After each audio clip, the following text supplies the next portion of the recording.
Howdy folks, I just thought I'd cover a news story from current affair from around the time after the event of the Melbourne car incident. I just wanted to point out a few little things that are said and just sort of question them a bit.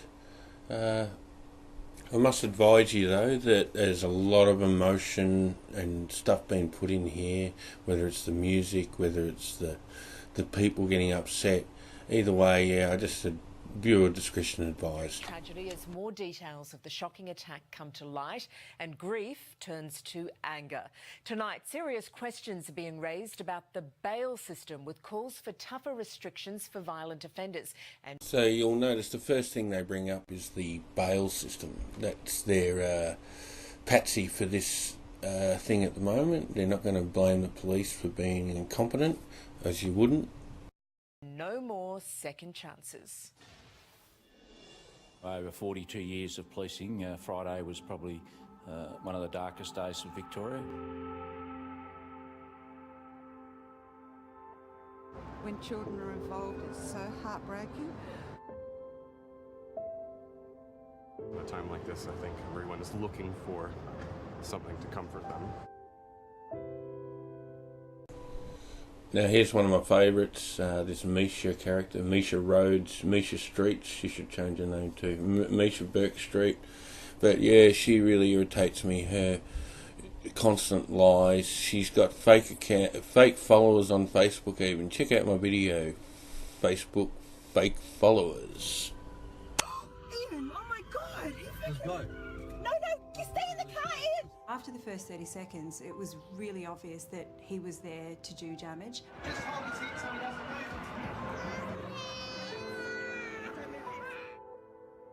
We just saw. Hear the baby crying. That's actually from another scene, from a total other end of the street. So why would you insert that audio unless you were trying to manipulate my emotions? That's the question. What happened? We knew it was wrong. We just jumped in. Just had to do something. People are just sick of it, sick to death of this happening. Okay, it's time to wheel out Neil Mitchell, our old mate. What's he sick of exactly? I'm sick of him. I'm sick of his fucking getting involved in shit he doesn't know anything about. If anything, what else? Like, what else can you be sick of? Are you sick of donuts? You're sick of what? Cars? What are you sick of exactly, you fuckhead? More than 48 hours after the tragic events of that day, the shock and the pain is still fresh in everybody's minds. Fresh just like the tyre marks that remain here on the ground outside Flinders Street Station. I think you're talking porky pies, buddy. Really?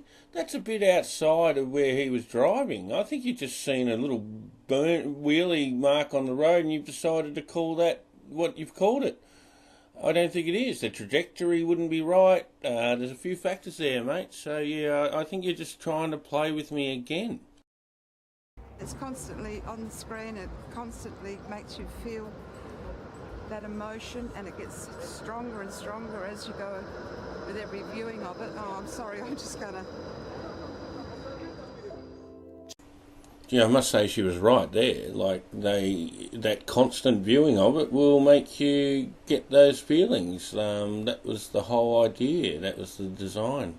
So, yeah, it's doing its job. Thanks for confirming that. Jess Moody, 22, Matthew C., 33, and Talia Haken, just 10 years old, the young faces of this tragedy. A 25-year-old man was also run down and killed, and a baby boy died after being thrown from his pram. They haven't been publicly identified yet. While the sorrow will remain for some time, so too will the anger that tonight is growing stronger by the minute. There's definitely more needs to be done in relation to the Bail Act. Is that right, Mr. Iddles, that more needs to be done with the Bail Act, considering you were in an article saying that they had many opportunities to pull him over on Chapel Street, in traffic, mind you. And so you've changed your tune. Who got up your goat and told you to change your story so quickly? That's another question for you. And why are you blaming the bail now when you could have walked up to the car on Chapel Street, tapped on the window and said, "Hey mate, turn the ignition off, get out of the car. Apparently that would have been too easy. So the fact that you've managed to corral this guy and herd him into, that was a theme word too, and herd the guy into Swanston Street is just too strange for my liking. You had him on the Balti Bridge as well. Like, how many times did you have him? And he had time to go and pick up fuel in Malvern, is that right? And then he had time to go to Altona. I don't think you really wanted him. I think that was your plan all the time. So, yeah, let's pull the emotions out for a bit. And then you decide that it's okay to go and shoot somebody in a built-up city and have 5 shots. And so apparently one of them hit him. Where'd the rest of them go? Oh, that's another strange thing, isn't it? Far out. Your choices of where you want to shoot somebody seem to be a bit out there. You probably had a million other opportunities to do it and you didn't do it. It's pretty clear that Victorians believe the system has failed us. We need answers, we need them now. So at this point, this is when he's really enraged. Misha is heavily pregnant. She filmed this video from her car. Oh my God! So does being pregnant make a difference to the story or what? But the thing is, she's highly emotional for no real reason. Like, she's never seen a car brake before or turn or anything. I'm also curious as to whether she got a fine for using her phone while behind the wheels of a vehicle.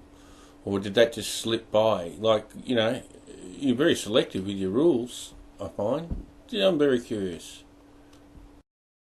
In that 360 burnout, he nearly hit some bystanders. What the hell is a bystander? Why did you even use this word if you don't even know what the word is? It's a bit like Trent Cotchin used to say that he was in the cold face when it's meant to be cold face. Like, it's just, maybe revise that before you use it. The car was just chaos. It was so erratic and it was like he was losing control. And then it just became really clear that this guy is on a mission to do something. He's deliberately here. He's not leaving. The police are here. And we were just thinking, what's he going to do? Like, what's his next move? Stay in the car, Ian! No way! Ian, stay in the car! I became really quite hysterical because my brother wanted to jump out of the car. We weren't sure if the driver had a weapon. We weren't sure whether he was going to get out and take on some bystanders. So I could let you off once with the bystanders thing, but twice? Not the person interviewing you didn't say, it's actually bystanders, not bystanders. No, not at all. So I believe it could have been stopped. I mean, cars could have rammed him. The first thing we saw was, well, we heard the screeching. Then we came over and he started yelling out things outside the car. What was he yelling? I only heard sheep. He was calling everyone sheep. So you're telling me that whenever you hear the word sheep, you instantly get your baseball bat out and want to start swinging it at people? Really? Of all the words, you heard sheep, and that was enough to trigger you and your cousin or whatever he is, arsehole lips, to take action for the peoples. Really? Isaac and Tavita had been playing baseball nearby at a Polynesian church event. You see that happening and your immediate reaction, I guess, is to step in and try and do something. Yeah, that's it. Just to take action straight away. No one was doing anything, they were just all watching. They all had the cameras out. And when I saw them yelling stuff out to the people, I just knew that we had to do something. They wanted to get the driver out of the car, try and hold him down until police arrived. Our first reaction is to try to get his attention, so we hope that when we hit the car, that he'll immediately stop and get out the car, to confront us or something, which didn't work. The car sped away from Federation Square towards Burke Street Mall. Really? Do you really want to go there? The car did not speed up Swanston Street up towards the mall. We all know that. We've all seen the footage. And if you haven't, do some research and you'll find it. I could put it on here now, but it's too slow. But yeah, there's no speeding of a car. He's not speeding. You see how slow they all go down following. So, yeah, that's bullshit. Hitting pedestrians along the way and forcing others to run for their lives. Seriously, the bullshit meter's going flat stick. You didn't hit any cars up to Burke Street, so why would you even put that in your story unless you're sensationalising, which you clearly are? How long are you going to continue these lies? How do you feel about that's happened? Just kind of feel sad, to be honest. Wish we did more, but... I think you guys have done more than enough. Thanks for your time. Now, get out of here. How close were you to being hit by that car? Oh, look, 10, 20 seconds later would have been it, because I was just standing between where the taxi is parked right here and the car coming by. So, very close. I can count my lucky stars, definitely. And it was like something you've never seen before, seeing all this carnage around. Yeah, it was just horrifying just to watch the car driving all the way from Elizabeth Street all the way past Queen up William and just watching people bounce off the car like matchsticks. So, for me, I was just, stunned. It was. Now, that's a lovely story you're telling. The only problem with this is, how could you see the car go all the way from Elizabeth Street all the way up to past William? You must have superhero eyes. Doesn't look like you do, though, but hey. I thought she was about 11 or 12. She was still breathing. She was still with us. She would have been in a lot of pain. Then after about a couple of minutes, she stopped breathing. Like, wow. Why would that be an issue, questioning whether she was 11 or 12? Why would it matter if she was 100 or 83 of what you were going to do and how your emotions were going to be about it? Floral tributes at the scene of the carnage grow as people pay their respect. Their pain raw and real. It's disbelief how this can happen on a busy day in Melbourne. This is our street and we really feel violated. It's a dreadful thing. So bless their hearts. The police work very hard to get these people behind bars and then they're let out, and this is what happens and nobody wants to take responsibility for it. Really, is this on the forefront of your mind, bail laws and the like? Really? This is something that's been affecting you for how long now? Just today or yesterday? Seriously, why are you talking about this? That's a view shared by many in the community. They say the tragedy should never have happened.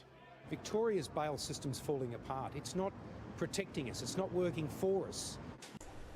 There's nothing worse than supposed reporters leading people and baiting them to get the answers they want for their show. And this is all that's going on in this whole charade. The accused was out on bail at the time he allegedly carried out the rampage. Victoria's opposition leader Matthew Guy says there needs to be serious changes to the system. It's very simple. When you are on bail, that is a privilege. If you abuse that privilege, you shouldn't be entitled to bail again, and you should be incarcerated. Today, the state government announced a review into Victoria's bail system. It will set up a night court where magistrates will be able to hear bail requests over weekends and after hours. Do you know how many millions of dollars that's going to cost the Victorians to do this and have this night magistrate service? It's just a joke, folks. It's just money grabbing every way they can. A volunteer bail justice heard the case involving Jimmy Gargasoulas and chose to release... Oh, so now we're going to blame the volunteer bail justice for the police's incompetence, and now we're going to change his name, and now we're going to call him Radio Gargasoulas. How funny is that? Clearly, if this person wasn't on bail, none of it would have happened in the first place, and that's the nub of the issue. The move has been welcomed by Victoria's Victims of Crime Commissioner Greg Davies. I think they're both very positive moves made as quickly as they could be made. A night court should resolve a number of the issues, and certainly a full-blown review of the Bail Act is urgently required. But for many, it's too little, too late. We know of situations where some offenders are on 7 to 15 counts of bail. So you can't keep offending and then be granted bail. So we need to look at that, and I know that that will be part of the terms of reference. Outgoing Police Association Secretary Ron Iddles. There's also been some criticism of the police to say, well, you should have intercepted the car prior to it. There is some member frustration around that, and I think with a proper review it'll come out that there were probably 1 or 2 occasions where the car could have been intercepted, but the decision was made by those higher up not to. So there'll always be criticism. Let's look at the review and hopefully we learn from it. So he changed his tune pretty quick, considering he argued that the accused driver was stuck in heavy traffic on Chapel Street between 10 a.m. and 11:30 a.m. Now, if anybody knows Chapel Street, and if you're stuck in traffic on Chapel Street, you know how congested it is and you're stuck. So why didn't they tap on the window and say, get out of the car? Unless you were messing with the Melbourne people or Australian people or the world. I think it's a really good idea to have a full review of the way the bail system works. We've done that with parole. We've now got to do it with bail. We've got to review the bail justice system, which is, they're basically a bunch of amateurs, good-meaning, well-meaning, decent people, but amateurs, and they're making very important decisions. People 3AW broadcast. How do you become a professional bail volunteer, buddy? That is a ridiculous thing to say, and bagging them out, calling them amateurs. You're an amateur fucking announcer. Neil Mitchell says the government should look north for ideas on improving the current system. I think we do need to change the bail system. I think the review is a good idea, but I think there's a simpler way. Follow New South Wales, give the police power to lock up people who are accused and charged of violent crimes, lock them up until they can face a court. The presumption should be that they're held in remand, not the presumption as it is now that they're just given bail. People who could actually commit crimes should be locked up for good and not come outside and cause more crimes. And reporter Reid Butler joins me from the public vigil at Federation Square in Melbourne. Reid, there was an incredible turnout there earlier this evening. What are people saying to you about why they came to the vigil? Oh, I know the answer to this one. It is, why are you wearing eyeliner here at this vigil? Are you an emo? What's going on here? Is this your best reporter? Layla, the vigil has just wrapped up, but people were saying that the reason they've come here tonight, braving the blustery and hot conditions, is because they really want to pay tribute to those beautiful lives that were lost on Friday and over the weekend, as well as... Why would you describe them as beautiful dead people? That's a strange thing to say. Wouldn't they just be innocent dead people or anything? How would you know if they're beautiful? They could be all arseholes for all you know. As pray for those who are fighting for their lives in hospital tonight. More than 5,000 people packed Federation Square, just metres away from Flinders Street Station, where the terrifying rampage began. It was quite emotional at times on the stage and in the crowd, and among the dignitaries to attend was Melbourne's Lord Mayor Robert Doyle. I had a quick chat to him a short time ago. Here's a little of that conversation. How does it feel being here today at this vigil? Look, I think this was the best of Melbourne. When you look out over Fed Square and there are 5,000 people in front of you. It was shortly after 1:30 in the afternoon this afternoon when I was standing out doing a press conference here on the portico at Town Hall. To our surprise, we saw the police helicopter overhead. Mr. Doyle, I'm just wondering, you don't appear to have a very long neck, but for you to be able to see a helicopter up above, underneath when you're in the portico, means you must have stretched your neck out pretty far to see that. We saw a large number of police cars coming down Swanston Street in pursuit of a bronzy-coloured, maroon-coloured Commodore. As that car reached Collins Street, it accelerated down Swanston Street, attempted to turn left into Little Collins Street, and then, to our horror, because its way was blocked by the bollards which were in place at lunchtime, it mounted the pavement and drove at speed down towards the Bourke Street Mall. The rest of the story unfolded in the mall.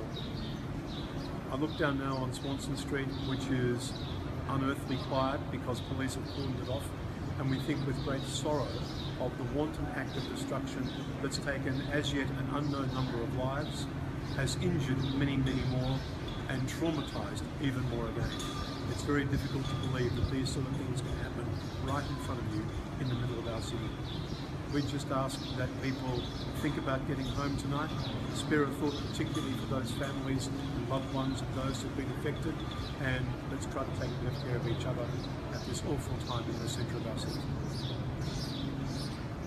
How does it feel being here today at this vigil? Look, I think this was the best of Melbourne. When you look out over Fed Square and there are 5,000 people in front of you, and goodness knows how many more behind Fed Square or out to the sides, you know that we've turned out as one Melbourne to commemorate those who were killed, those who were injured, those who are suffering as a result of last Friday's terrible events in our city. So in a way, it's brought the community together? This is Melbourne in adversity. One of the stories we heard today from young Henry Dow wasn't about a professional first responder, an AMBO or a police officer. He was a young student who, with a taxi driver, was there on the spot and brought what he could to comfort one of the terribly injured people in the Bourke Street Mall. And there are so many of those stories that people were determined to do something, to help, not just to stand by. And I just find that remarkable about our city. So a terrible tragedy, and one that will leave a mark on us, I think, forever. But nevertheless, as always, within that story of tragedy, there are stories of heroism that are really uplifting. Look, Ron Eddles already said you had opportunities to take him out and you didn't do it. So why aren't you questioning them instead of milking the emotion still? We have to hang on to those. Now, Reid, charges have been laid against the driver, but he wasn't in court. No, Layla. Despite the fact he has been charged with 5 counts of murder, the 26-year-old did not front the Melbourne Magistrates Court today. His reason, his lawyer said, was that he was feeling too unwell to front court. The magistrate was okay with that. He's been now remanded in custody to appear again in court in August. Obviously, that's many months away, many months of waiting for the families and the loved ones of those who've lost their friends and loved ones allegedly at the hands of this man. Many more months of waiting to find any more answers about what happened on that terrible day. Everyone here and everyone across the country just never wants to see something like what happened on Friday ever happen again. Layla? Yes, indeed. Reid, thank you very much. You're correct there. I never want to see something like this again. It was absolute rubbish and you should be ashamed of yourselves even playing this bullshit story out. I look forward to seeing Current Affairs' next exciting episode of this story, which they're apparently going to air tonight on the, what date is it? The 27th of March. Yeah, very interesting, folks. If you think this is all true, well, I'd reassess.